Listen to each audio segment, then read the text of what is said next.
વલસાડથી સમાચાર લાખો રૂપિયાનો દારૂ ઝડપાયો છે। લક્ઝરીમાં પેસેન્જરના બદલે દારૂની હેરાફેરી। બસમાંથી 5 લાખથી વધુનો દારૂ ઝડપાયો છે। પોલીસને જોતા બસ ચાલક બસ મૂકીને ફરાર થયો। લક્ઝરી બસના નંબરની મદદથી માલિકની શોધખોળ શરૂ કરાઈ। વલસાડ એલસીબીએ રૂરલ વિસ્તારમાંથી લાખોના દારૂ ઝડપી પાડ્યો છે। મોટી માત્રામાં લક્ઝરી બસમાં દારૂની હેરાફેરી કરવામાં આવતી હતી। બસમાંથી રૂપિયા 5 લાખથી વધુની કિંમતનો વિદેશી દારૂનો જથ્થો ઝડપાયો। બસના ચાલકે પોલીસને જોતા બસ રસ્તા વચ્ચે પાર્ક કરી ફરાર થઈ ગયા। 2 દિવસ અગાઉ પણ રૂરલ વિસ્તારમાંથી એસએમસી દ્વારા ઝડપી પાડ્યો હતો।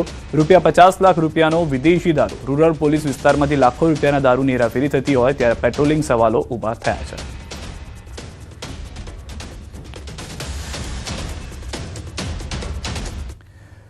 કેન્દ્રીય ગૃહ અને સહકાર મંત્રી અમિત શાહ ફરી ગુજરાત પ્રવાસે આવવાના છે। 27 અને 28 જૂન 2 દિવસનો અમિત શાહનો ગુજરાત પ્રવાસ રહેશે। આવતીકાલે મોડી રાત્રે અમિત શાહ અમદાવાદ આવી પહોંચશે અને ત્યારબાદ અમદાવાદ અને ગાંધીનગરમાં વિવિધ કાર્યક્રમોમાં હાજરી આપશે। આ ઉપરાંત ગાંધીનગર સંસદીય વિસ્તારના લોકાર્પણ અને ખાતમુહૂર્ત કાર્યક્રમમાં હાજરી આપવાના છે। 27 જૂને સહકારી ક્ષેત્રની ભારત ટેક્સીનો મહાત્મા મંદિર ખાતે શુભારંભ કરાવશે।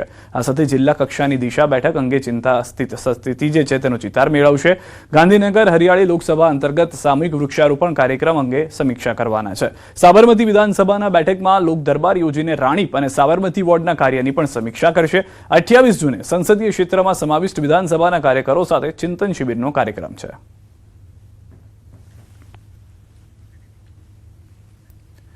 વડોદરાની મુલાકાતે આવેલા પ્રદેશ ભાજપ પ્રમુખ જગદીશ વિશ્વકર્માએ કોંગ્રેસ પર આકરા પ્રહાર કર્યા છે। તેમણે 25 જૂનને કટોકટીનો કાળો દિવસ ગણાવતા કહ્યું કે તે સમયે ઇન્દિરા ગાંધી સરકારે પોતાની સત્તા બચાવવા દેશના બંધારણની ક્રૂર હત્યા કરી હતી, જેને દેશની જનતા ક્યારેય ભૂલી નહીં શકે અને કોંગ્રેસને ક્યારેય માફ પણ નહીં કરે।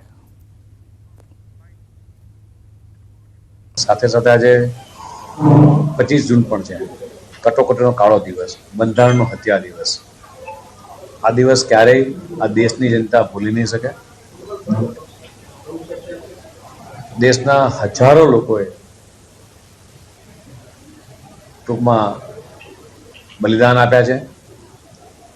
સાથે સાથે 1 લાખ કરતાં વધારે લોકોએ ધરપકડ વહોરી હતી આ દિવસે।